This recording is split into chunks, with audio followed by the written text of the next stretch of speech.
How's that? How's that look? It probably looks fine.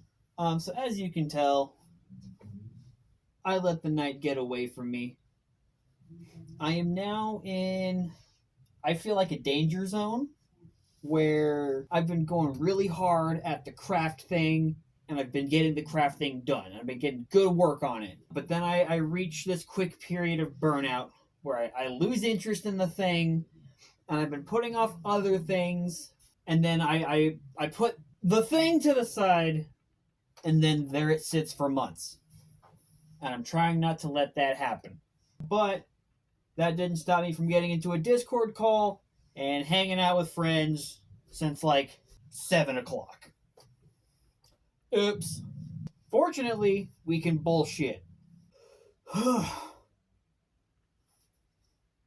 Why don't I breathe while I'm on camera? Like, what is that about? So, anyways, we've been talking a lot about Dungeons and Dragons a lot lately, and we haven't played in years. I touch my face a lot.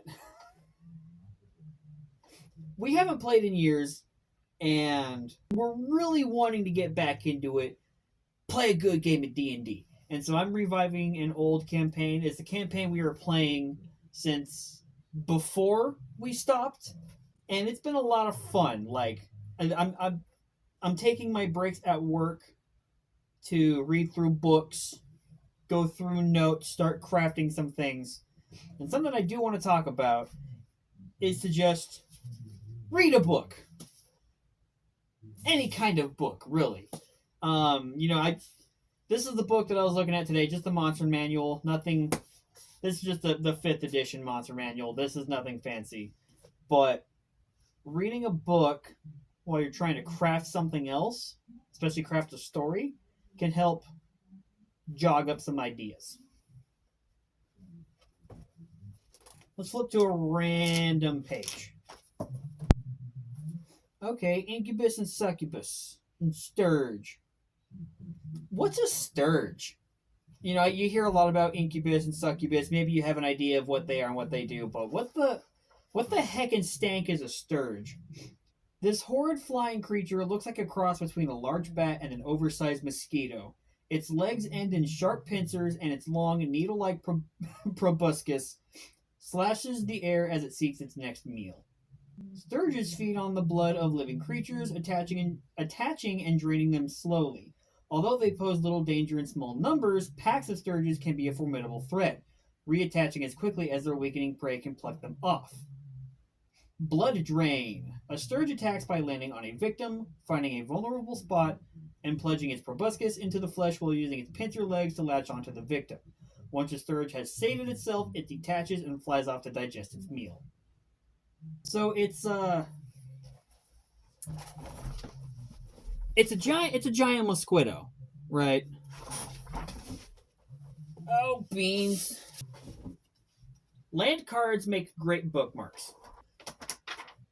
No, I lost my page. I did not lose my page. Okay. Yeah, whatever, we'll just cut that out. Bitch. Anyway, Sturges. I've lost my Sturges. Ah, jeez.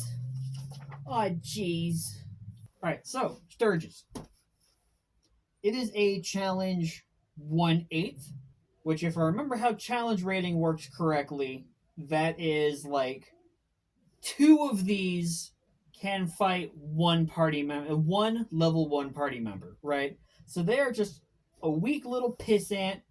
Armor class 14, that's nothing. Strength 4, Constitution 11, Intelligence 2, right? You just you have this little pissant. Where are you going to find a pissant creature like this? Because that's the nice thing about the Monster Manual, is not only is it stat blocks, but it's also like lore, backstory, information, stuff that you can read and digest and use to help flesh out the world. Why would you be fighting Sturges? There is no information before, there is no information after. So you just have this little blurb about a little goblinoid thing. Maybe Sturges inhabit caves. My current campaign takes place in a giant city that sits on top of a mine.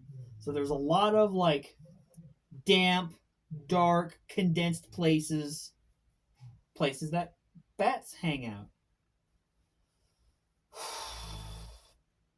I have friends that are going to watch this video, so I don't want to go into too much detail about my campaign, but how can I tie this creature that I because I mean like look at the incubus and look at the succubus. Those are some sexy bastards.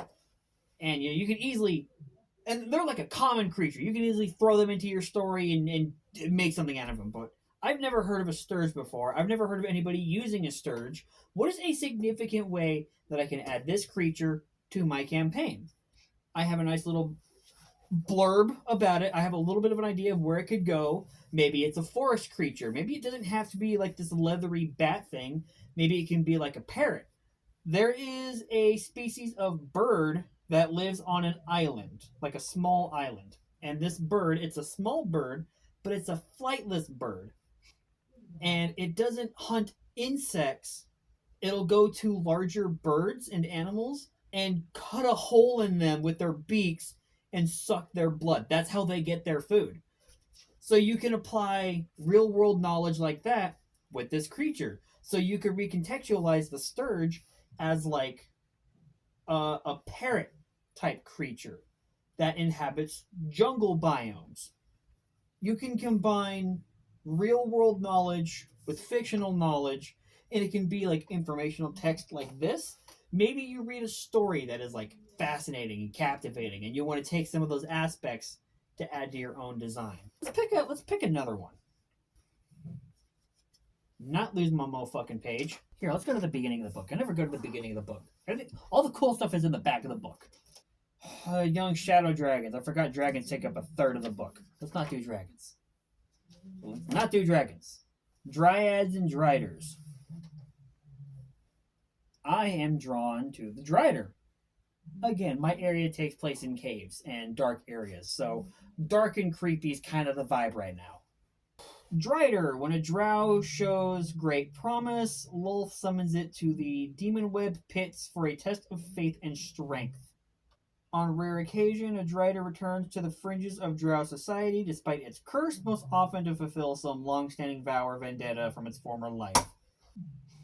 I should have read this first. Scarred for life. Drow? I need water.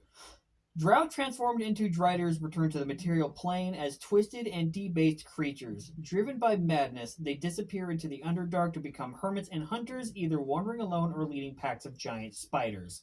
So you just have, like, half-human spider lady commanding spiders. And drow are all about darkness and Underdark and in the caves. Maybe I can implement something like this into my setting. What about a dryad? Travelers entering a forest might catch a glimpse of a feminine form flitting through the trees. Warm laughter hangs on the air, drawing those who hear it deeper into the emerald shadows. Okay, so the dryad, it's only a challenge rating 1. They are a fey creature. Powerful fae will sometimes bind lesser fae spirits to trees, transforming them into dryads. This is sometimes done as punishment when the fae spirit falls in love with a mortal, and that love is forbidden. So how tragic would it be that a forest creature who fell in love with somebody has found themselves in an industrial hellscape? There's a story there. There's a quest line there. There's a plot hook there. There is knowledge to be gained from just reading the book. And it's a lot of fun sometimes to just go through the monster manual, flip through it and read a random thing. Oh, hey, that thing looks cool. What if I add that to my campaign? Hey, that's a cool story. What if I follow that? What if I take that somewhere? Read a book. And go to bed. Why do I do this to myself? I had a fleeting thought for half a moment that I didn't hit record, or for some reason the video stopped. Thank God it didn't.